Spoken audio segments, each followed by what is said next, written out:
How to practice self-compassion, techniques and tips. Have you ever lost your temper at yourself? Blamed and then beat yourself up a little inside for doing something you regret? Maybe you've been harsh with someone, only to be much harsher with yourself later. It's easy to be tough on yourself. We tend to do it much more than we realize. But what if there was a better way? When we forgive ourselves, accept our perceived flaws, and show ourselves kindness, we practice self-compassion. It's often a lot harder than it sounds, but with the right techniques, we can learn to make it a habit that sticks. If you ever judge or criticize yourself for no justifiable reason, some of these techniques could be valuable. Some might not be your cup of tea, but others might resonate and come in handy when you least expect it. How to have and show self-compassion. Self-compassion is a positive attitude we can have towards ourselves, and it's also an empirically measurable construct. Having self-compassion means being able to relate to yourself in a way that's forgiving, accepting, and loving when situations might be less than optimal. We know that it's similar to, yet less permanent than, self-love and that it's distinct from self-esteem. But how do we show self-compassion? Self-kindness. Self-kindness is about showing kindness and understanding toward ourselves when we fail at something, or when we are hurt. Rather than being critical or judging ourselves harshly when we already feel pain, we can recognize the negative influence of self-judgment and treat ourselves with warmth and patience instead. Common humanity. Being part of something bigger is a pervasive concept in positive psychology literature, and it's long been argued that the need for connections is part of human nature.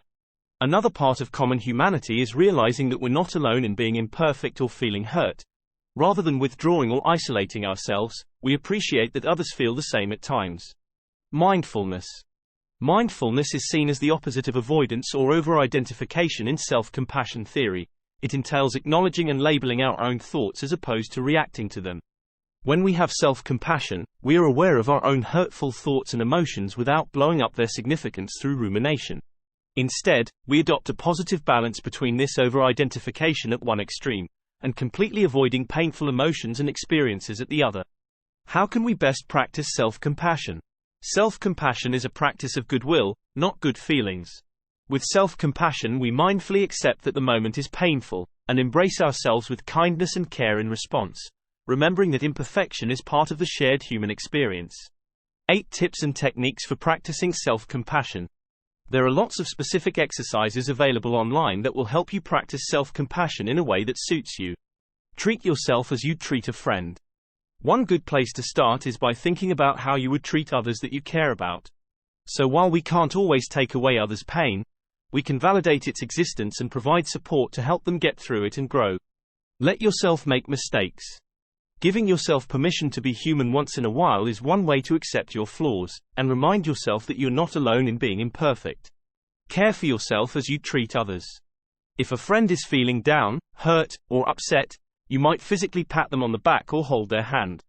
Along with tender, forgiving language, even using terms of endearment to yourself like, darling, or, sweetheart. These gestures can lead us to feeling self-kindness even if we're initially reluctant. Try not to go overboard with the endearing terms if it feels too odd, of course.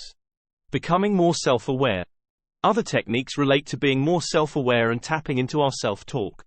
Compared to beating ourselves up for beating ourselves up, becoming aware of our internal narratives is a positive starting point for changing our self-talk. Use releasing statements. Maybe you've never been a big fan of positive affirmations. When you catch yourself thinking a negative thought like, I'm such a horrible person for getting upset, try turning it around and releasing yourself from the feeling. Instead, try, it's okay that I felt upset.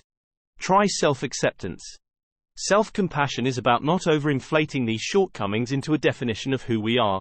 Rather, thoughts and feelings are behaviors and states. Neff, 2010. Practice mindfulness. Not only is mindfulness one of self-compassion's core constructs, but a lot of exercises such as yoga and deep breathing can be used anytime, anywhere. Try not to judge yourself too quickly. This is once again about treating yourself as you would others, and just a future-focused way to give yourself the benefit of the doubt. Gaining perspective. From here, we can also zoom out to remind ourselves once more that we're connected to others.